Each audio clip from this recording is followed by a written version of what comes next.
and welcome to Calf Notes. My name is Dr. Jim Quigley, author and webmaster of calfnotes.com. Thanks for stopping by, and I hope you'll find this calf note to be informative. This is calf note number 217, entitled New Recommendations on Passive Immunity.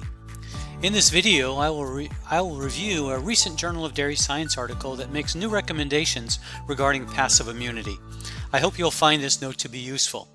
Okay, let's get started. The information we'll discuss today is taken from a manuscript soon to be published in the Journal of Dairy Science. It's entitled Consensus Recommendations on Calf and Herd-Level Passive Immunity in Dairy Calves in the United States.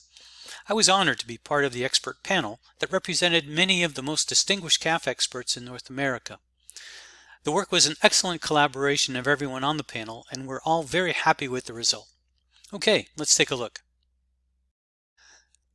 Before we get too far into the weeds, so to speak, let's define a few concepts that are important to our discussion today. Failure of passive transfer. Failure of passive transfer of immunity occurs when the serum IgG of a calf is less than 10 grams per liter when measured after 24 hours of age. Successful passive transfer of immunity. This occurs when the serum IgG of a calf is greater than or equal to 10 grams per liter when measured after 24 hours of age. Calf level immunity. The serum IgG concentration of one animal. That is, our measurement of an individual's immune status. We might say this calf has a serum IgG of 14 grams per liter. Herd level immunity.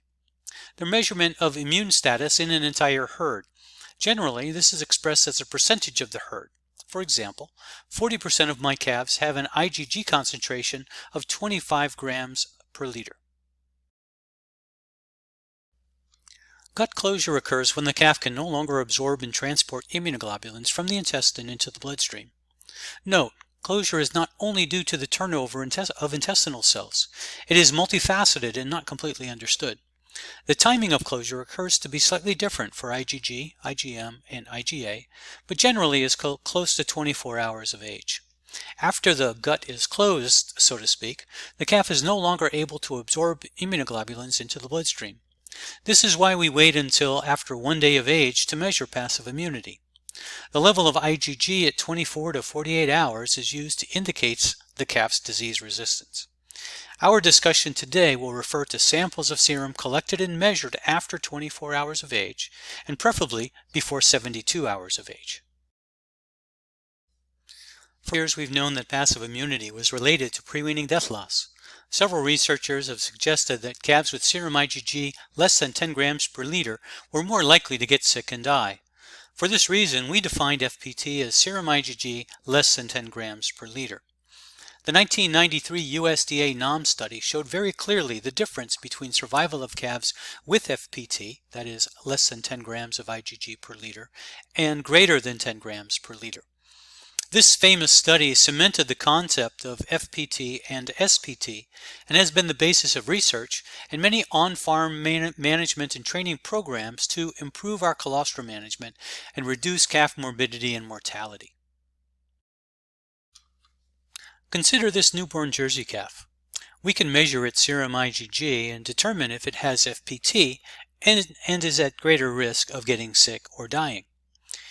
In addition to looking at individuals, we can also look at a group of calves, in this case 10 in total, with their corresponding IgG concentrations. In this example, 2 of the 10 have FPT and 8 of the 10 have SPT, or successful passive transfer of immunity. The statistics say that the 8 are less likely to get sick and die, and the 2 are more likely. Let's take a look at our calves again. Our traditional approach is to divide our calves into SPT and FPT groups based on whether or not their serum IgG is greater than or less than 10. In this example, 80% of the calves are considered safe. When we look at individuals, or at the calf level, we see that some have quite similar serum IgG concentrations but are actually in different risk categories. An interesting question is whether this calf, with 11 grams of IgG per liter of serum, is much safer than the calf with 9 grams per liter, which we would consider to be at greater risk.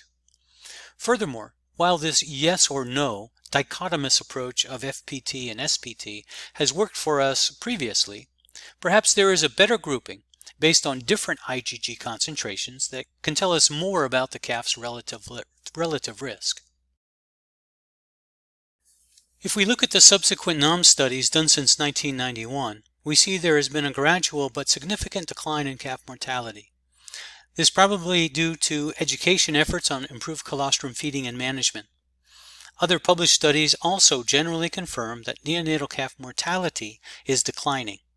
However, calf morbidity has not changed as much as mortality. We can see that the percent of calves with scours has declined somewhat, but respiratory and other types of diseases affecting calf morbidity have increased. Total calf morbidity has actually changed little since the initial 1991 NAMS study. Although our FPT-SPT approach has worked well to reduce calf mortality on the farm, it has not been as effective in reducing calf morbidity. Thus, a different approach was needed. The expert panel was convened under the guidance of first author Dr. Jason Lombard. There were numerous discussions regarding the NAMS data, existing research literature, and personal experiences of the expert panel. The team reanalyzed the 2014 NAMS data and considered several different groupings. These two are examples from the analysis with the percent of calves in the NAMS study that fell into each category.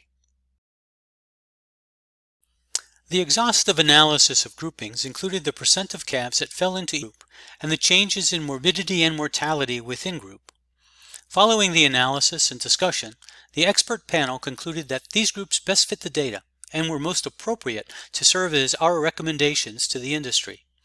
We recommended that producers try to manage their colostrum program so that 40% of calves have serum IgG greater than 25 grams per liter. 30% have IgG from 18 to 24.9, 20% of calves have IgG from 10 to 17.9, and 10% or less of calves have serum IgG less than 10 grams per liter. Now, these recommendations differ somewhat from the reported breakdowns from the NAMS study. However, we felt it was important that these goals be aspirational, that they be challenging enough for producers and advisors to up their game to reach the targets. We can see that as calves move into the higher serum IgG categories, both mortality and morbidity decline. While there is less of an effect on serum IgG greater than 18 grams per liter on calf mortality, the percent of calf morbidity declined linearly with increasing serum IgG concentrations. To achieve these goals, we need to focus on feeding more colostrum, high in quality, and earlier in life. But the results will be worth it. To understand the breakdown of serum IgG in the herd, farmers will need a regular blood sampling program to collect representative samples from calves on a regular basis. Monthly measurement of a subset of calves is useful. Work with your vet or dairy professional to establish a routine sampling program. Monitor the percent of calves that fall into each group and what factors influence the variability among groups over time. With a good colostrum management program, attention to detail, and monitoring progress, farmers should be able to improve calf serum IgG concentrations and calf health. Here are the new serum IgG standards.